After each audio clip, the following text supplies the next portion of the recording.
न्यायालयाच्या आदेशानुसार गेल्या 2 महिन्यांमध्ये वनविभागाने आपल्या कारवाईला वेग दिला आहे। त्याच पार्श्वभूमीवरती ठाण्यातील वागळे इस्टेटमधील वनविभागाच्या परिसरातील घरांवर कारवाई सुरू करण्यात आलेली आहे।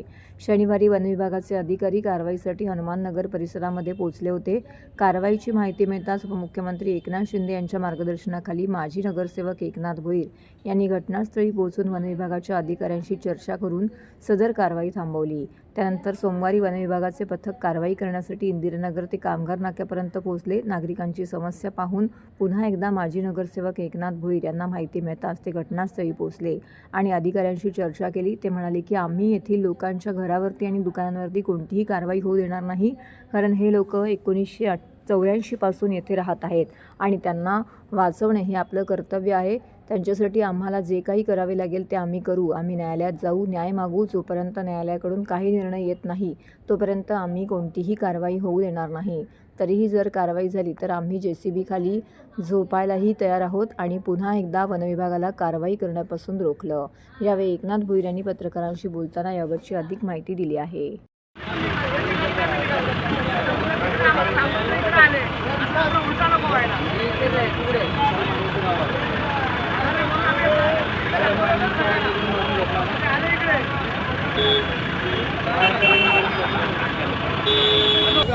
तुम्ही पाहता मान्सून सुरू झालेला आहे। अगदी आपल्या यंत्रणेने सुद्धा सांगितलं मान्सून महाराष्ट्रात आलेला आहे आणि अशा मान्सूनमध्ये ॲक्च्युली कारवाई करणं हा उचितच नाही आहे। अगदी त्यांनी न्यायालयाचं त्यांचं म्हणणं आहे का न्यायालयाचा आदेश आहे, आम्ही न्यायालयाचा नक्कीच आदर करणारे लोक आहेत। पण महाराष्ट्र राज्याचे उपमुख्यमंत्री एकनाथ शिंदे साहेब, अगदी संवेदनशील उपमुख्यमंत्री एकनाथ शिंदे साहेब, तुम्हाला माहिती आहे आदरणीय एकनाथ शिंदे साहेबांना लोकांच्या बाबतीत किती प्रेम आहे आणि त्यामुळे त्यांनी फॉरेस्ट डिपार्टमेंटच्या वन विभागाला सांगितलं तर बाबा रे तुम्ही आता ही कारवाई करणं उचित नाही आहे। आणि मी या ठिकाणी स्वतः त्यांच्या वतीने या ठिकाणी आलेलो आहे आणि सर्वांनाच आम्ही सांगितलं, त्यांना विनंती केली तर बाबा रे न्यायालयाचा हे आहे, त्यांचा अवमान आम्ही पण करणार नाही, परंतु आमच्या लोकांना न्यायालयामध्ये जाण्यासाठी तिकडे हे करण्यासाठी म्हणजे वेळ द्या, तर आमची बाजू न्यायालयामध्ये मांडली पाहिजे ना। एकतर्फी न्यायालयाने निर्णय दिला असेल तो आम्हाला कसा मान्य असेल। आम्ही आज वर्षानुवर्ष 1984 सालापासून या ठिकाणी आम्ही लोक राहतोय। आमचे हे लोक जरी व्यापारी आपण त्यांना म्हणतात का व्यापाऱ्यांवर सांगितले, अरे पण ते व्यापारी नाही आहे, छोटे मोठे उद्योजक आहेत, ते त्यांचा उदरनिर्वाह करण्यासाठी छोटे मोठे उद्योग करतात। पण ते मुळात ते रहिवासी आहेत इथले, ते काय बाहेरनं आलेले व्यापारी म्हणून नव्हे।